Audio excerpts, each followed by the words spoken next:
predicted. Payroll is our largest operating expense. So we should be thinking about this and managing it really carefully, and managing it and deploying that payroll and those capital assets as effectively as we can.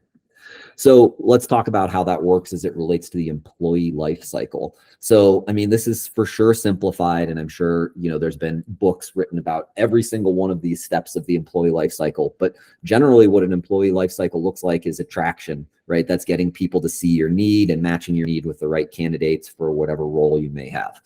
And then there's recruiting. So attraction and recruiting are not the same thing, and we're going to talk about that. Recruiting is the process by which you identify the best candidates for the role and hire them.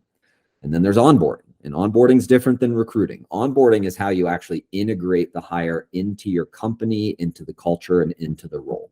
And then there's retention and engagement, and that's engaging team members in a meaningful way to drive retention and strong culture. And then you get into development, and that's continuing to develop, train, and set up your people for success. And then you have exit. The one thing that the note that I would make is that obviously exit can happen at any point during this employee life cycle.